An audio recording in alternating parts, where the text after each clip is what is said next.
A new report shows Australia's plan to build 1.2 million new homes by 2029 is in serious trouble.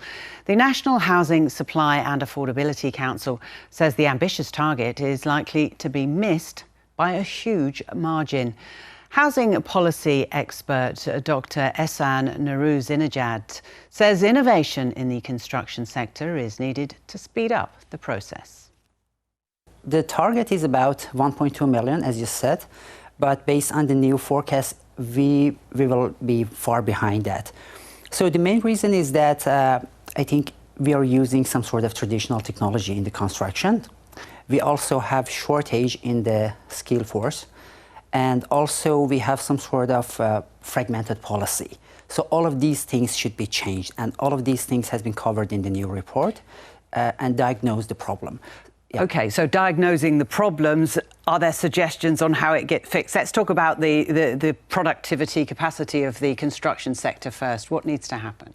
So I think the most important thing, which is also indicated in the report, is using the modern methods of construction. That's one of the most important things. That's the game changer for Australia.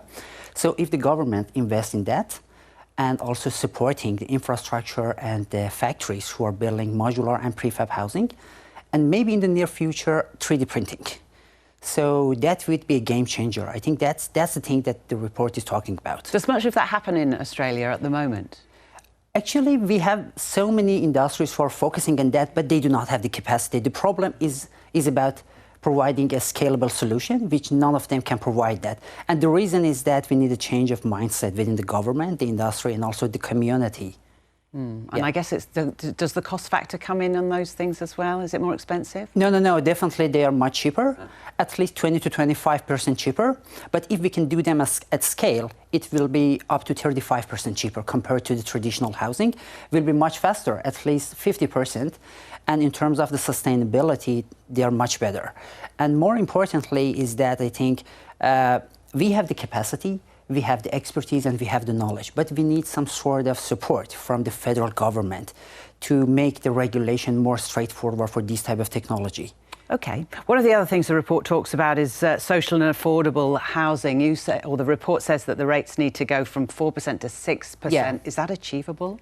I think it's achievable because previously we have had that 6% in Australia.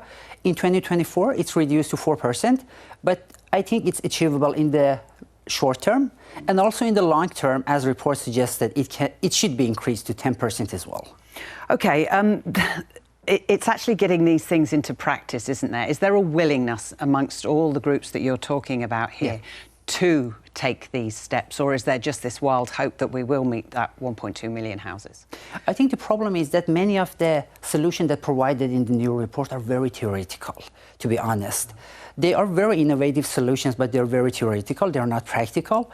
So I think that's a very great opportunity for the new federal government to implement them and to support them. For example, in terms of the taxing system, we need a major reform in the taxation system. For example, we need to move from the stamp duty to land tax, which is a bit challenging because the state governments are, getting revenue out of that, and it's really difficult for them to change that. Or for example, in terms of the modern methods of construction, as I said, we have the capacity, but the problem is that we do not have a straightforward regulation.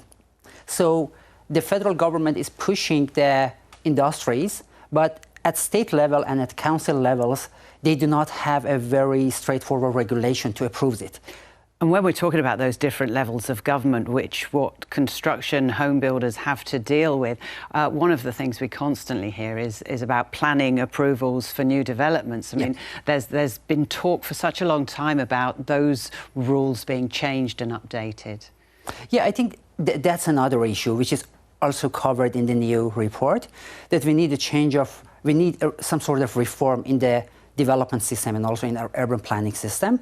For example, one of the things which is mentioned in the report is the transit-oriented development near the train station, near the public transport.